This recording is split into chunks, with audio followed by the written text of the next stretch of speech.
Do you take the red pill or do you take the blue pill? And the word of the day is change. And why is it change?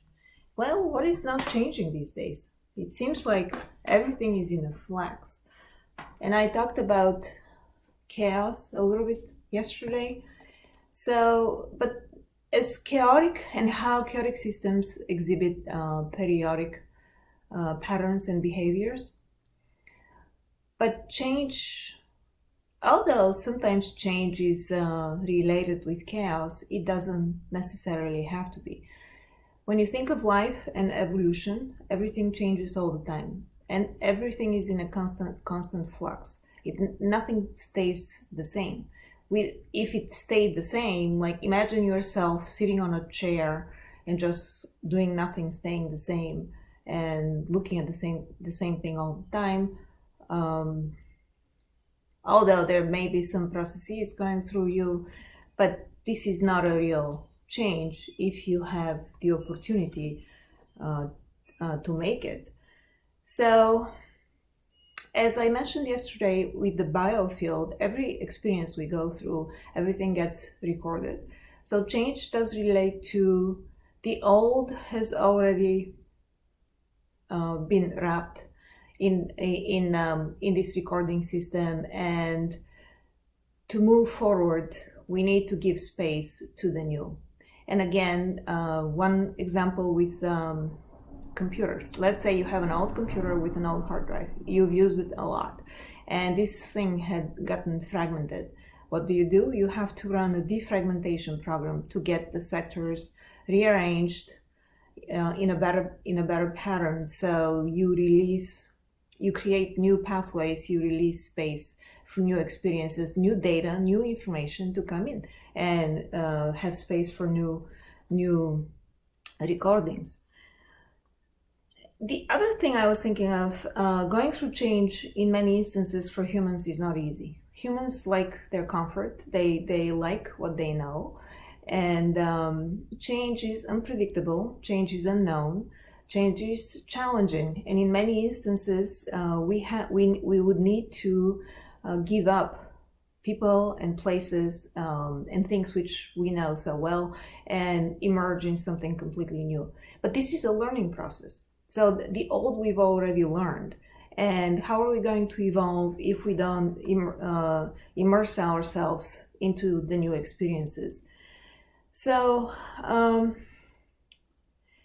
so it's almost like the old experience, the old consciousness is wrapped, like, and it's put in an old drawer. It's still accessible. It's still there.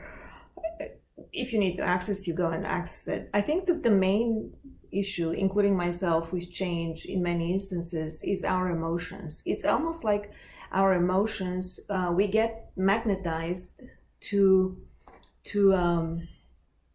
old places, to the house where we used to live, to the school where we went to school, to the people we lived with. So our emotions, and once they are magnetized, like they just stay there.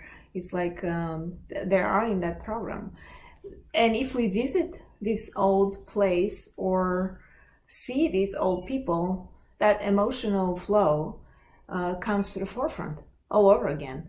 And I was thinking this example. So let's say, but if we make the change with time, old places and old people, they just fade away. We hear less from them. We see less of things. So it's fading away, like the sound fades away. But I was thinking, let's say, if you go to an elementary school with certain people and this building, which is in your memories, in your dreams, and then you go to college and you're not in that elementary school anymore. So all these memories faded away. But one day you go back to your elementary school, and what do you see? The building which you used to go to is not the same. There was a reconstruction done and the building is completely different. But in your memories, in your dreams, it's still the old building because you haven't gone to the new one. So where does the old building exist? It only exists in your consciousness and in the consciousness of the people who went to the old building elementary school with you.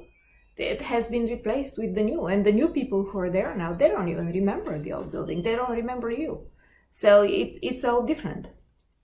And so the red pill or the blue pill, as in the famous movie The Matrix, the red pill is the pill of change, and the blue pill is the pill of being the same, being in the comfort zone, staying where I'm comfortable. I don't want to be challenged. I don't want to learn. I'm good and happy where I am. And by the way, in many instances, people are very smart, they're very intuitive, and they get the change coming from people around them, but they may not recognize it. But I think in many instances, they do recognize it, but they deny it. So it's almost like even the thought of the existence of this reality, which the other person is experiencing, is scaring them. So this is like the cognitive dissonance par excellence. I don't want this reality. It's too scary. Whatever this is, I don't want it. So this is like a denial and the cognitive dissonance of that consciousness out there. It's not for me, which is okay. That's fine. They're just not ready for that change. And think of ourselves, myself included, going through change it's not easy for a human. And I've been the same way. I'm comfortable, I'm staying here. And what prompts one to be able to move forward? I think a few things. So there is a point where the old gets so stagnant that one can't stand it anymore.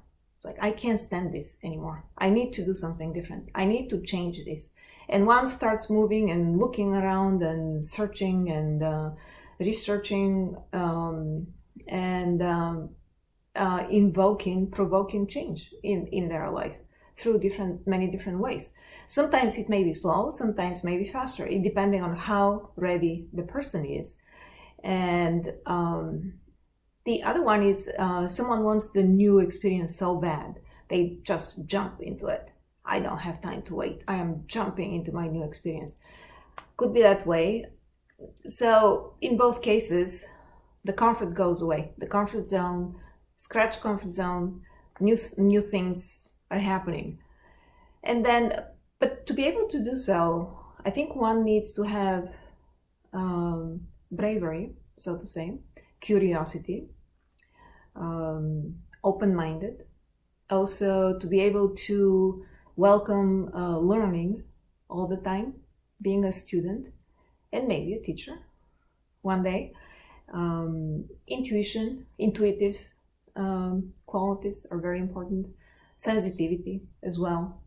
So all these characteristics combined, I think, promote change in an individual.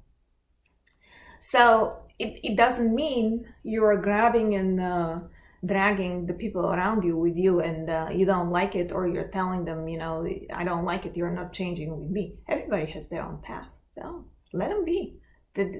There will be a time when they'll catch up, or they'll have their own change, which will be very different than what you went through. But I also think that change, if someone is looking for a purpose in life, change helps bringing us closer to our path, because we learn more about who we are. These experiences, whatever they are, you can name them positive, negative, whatever experiences we have, we get to know ourselves much better, realize what we want, and through this pathway, we get closer to our purpose. Who am I? Why am I here? What am I doing? And because we are blinded, we don't remember anything. So in many instances, we go through change just to get to our life purpose. And remember when you were little and you touched the stove? Oh, this is hot. I don't want touching this anymore. Yeah, sure. You may have that experience as an adult as well. You don't want this. You don't want it. But then there is something else you definitely want. And everybody has a different path. Some people, they may just take the straight highway. Hey, I'm here. I have to take the highway. I got to my purpose. And others, they go around. They're careful. So they go through the little side roads. It takes longer. At the end of the day, they arrive at the same exit. It's the purpose, but it may take different amount of time to get there. So, thinking of change, for some reason, this song, The Wind of Change, I think Scorpio, The Wind of Change started going in my head. So I don't know how many of you know, but there was a wall between the Eastern and the Western world in Europe during the socialist era, and the wall was in Germany. So there used to be an East Germany and West Germany. The wall was in Berlin. I was living in Eastern Europe back then in 1990. So I remember in one fall day in 1990, we all woke up and with the news, the wall had come down. So like, what? How? Yeah, everybody wanted this. No one knew. How did that happen overnight? All of a sudden there is no wall. What is this supposed to mean? Freedom? Okay. So we all went on the streets and celebration, freedom. Poor us. We had no idea what was going on. I mean, later I've learned there was some sort of a deal between Gorbachev, the Russian leader, and who was here back then, Reagan. Fact check me on this, but Gorbachev was looking for economical help from America because Russia was broke, and he was told, take the wall down and we'll help you. So that's what happened. It happened overnight.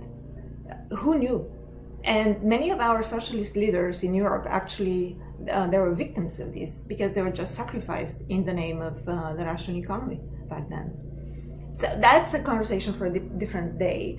But the wind of change. So wind, I'm thinking wind. Oh, air. Oh, air. It's the Earth's element. Oh, what is attacked at the moment? Oh, air is attacked. So the wind of change is under attack at this point as well. The air which we breathe is being attacked. So I don't know how I come to these conclusions. They just go in my mind. I have an analytical mind anyways. So I started thinking about the Earth's, the matter's elements, the way they were portrayed by the ancient Greek philosophers in the BC time, 4 or 5 centuries before Christ, BC. So being Aristotle, being Plato, being Pythagore. So all of them, they had these philosophical teachings around the matter elements. The 4 of them. Remember, one of my videos, I talked about everything on Earth is by 4. Like we're leaving this shell, 4-dimensional shell of the cube. So the 4 elements being the earth, water, air, fire. And this information, by the way, was only taught in the mystic schools back then. It wasn't public knowledge. Many of these things, they were strictly kept to students who were allowed to go to these mystical schools back in the day. And so also, how are the elements distributed through the human body? So the earth is from the feet to the knees, then it's the water to the lungs, then it's the air, and top is fire. And then I think it was Aristotle who proposed there is something else but beyond all of this. It's called ether.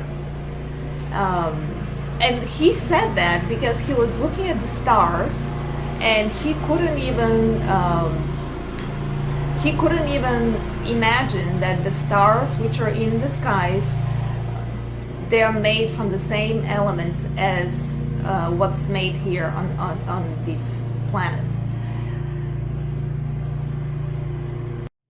So he couldn't even fathom how would stars which are so up in the sky would be made from the same elements which everything is made on Earth. And by the way, he was wrong. The same elements, we are stardust, so everything which is in the stars is here as well. But he was right. There is ether. There is something which is beyond our senses and beyond matter. So he was both right and wrong in his thinking. But then Plato came with, and he was influenced by the teachings of Pythagoras and also Aristotle. They had different philosophical schools in ancient Greece. They came up with the Platonic Solids, which are 5 of them. So, and there, as I mentioned before, it's a triangle, but actually, let me read the names. I have them here. It's the tetrahedron, which is the pyramid, the cube, octahedron. So the first one has 4 sides. The second one has 6. Then it's the octahedron, which has 8 sides. Icosahedron, which has 12, and dodecahedron, which has 20 sides. So they named them by the sides with the letters, from the Greek alphabet, and the Platonic solids.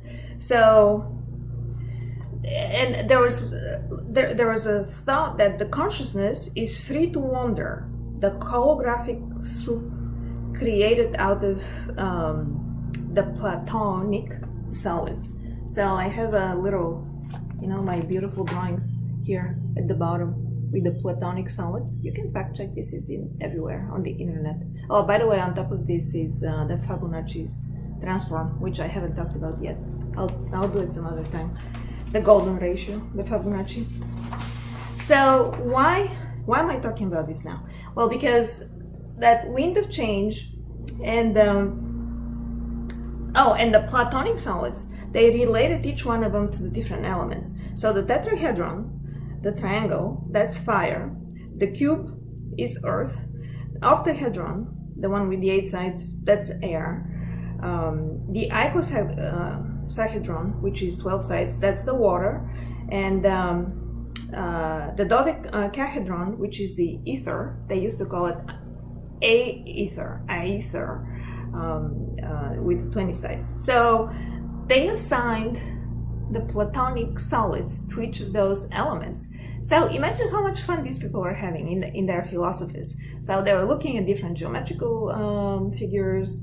They were studying geometry, mathematics, astronomy. They're going into mystics, into laws. I wish I knew what more was going on in those schools back in those days. They must have been doing like brain exercises all day long. In any event, why am I saying this? Well, all of this came about because I was thinking of the wind of change, and wind is air. Air is moving, air is under attack. And in the lifetime we are at the moment, and you know why. So I wanted to talk about this as well. And what else? There were a few things which I wanted to mention, and this is in my book from 2017.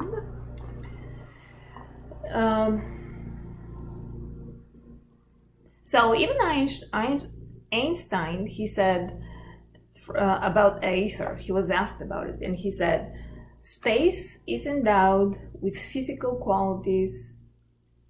Aether exists. So he's saying it does exist. It does exist.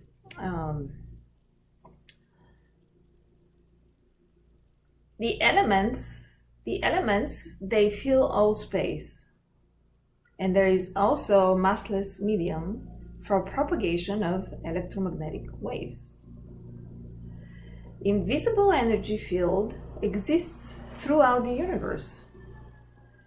That may be the Higgs field. That's a different physicist from the 19th century.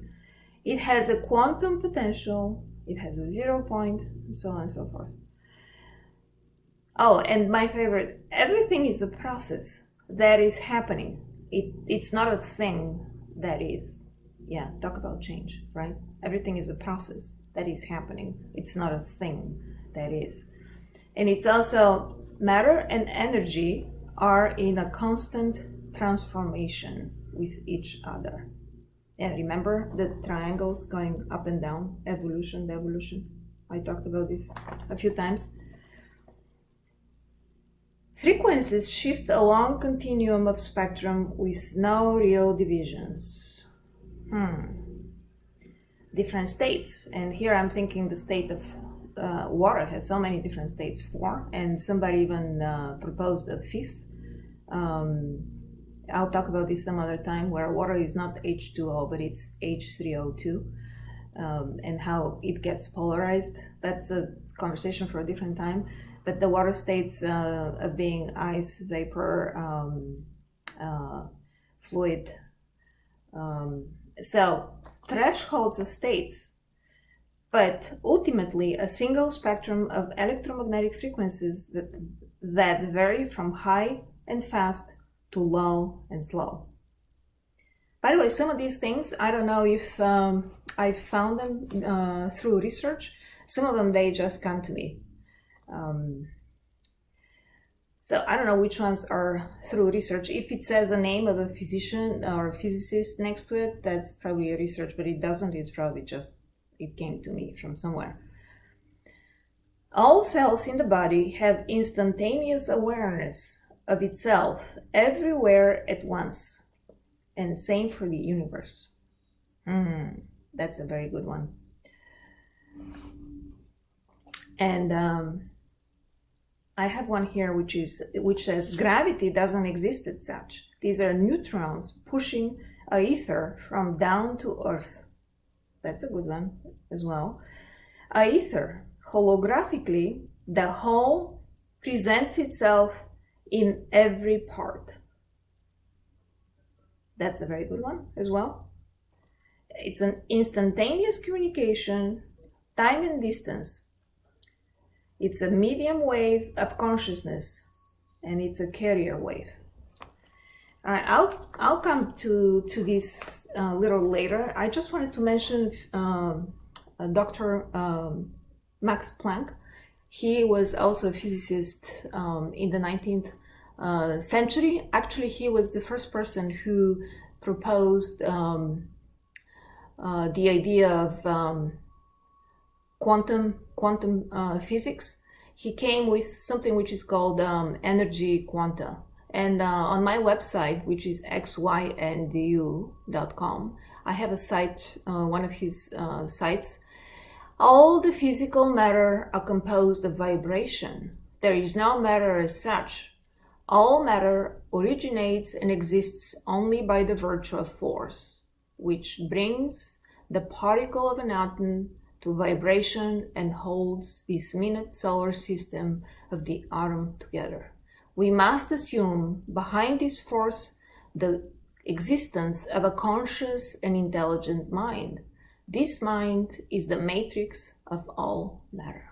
Dr. Max Carl Planck. And he had a Nobel Prize for the proposal of the energy quanta, as well as the Planck constant, which is like the smallest ever matter particle which could exist, and it has a constant value. I only remember that it has a decimal point 66, and then many numbers after it, and then 35 additional zeros behind the decimal point. So imagine how small that constant is. It's unimaginable. It's unimaginable. The smallest matter, which means, so this prompted the physicists to look at quantum theories, to look at subatomic particles, and even inside the subatomic particles, even less and smaller particles. There were so many theories, which later some of them were proved through experimentation, which came out of whatever theories Dr. Planck came out with, and this constant, which he was able to measure. He actually, I think they were doing like spectrum of black body radiation or whatever, the way they did the experimentation to come to this Planck constant. It's all this research is available on the internet if anyone wants to look at it. And as always, I like to finish with, this time, it's not a meditation, but it's a little talk about the archangels. By the way, the archangel, everything in the universe is mathematics, including us and including the archangels in this matrix. But you know, in many instances, people say fallen angels. Oh, maybe that's like a hacked mathematical progression. Who knows?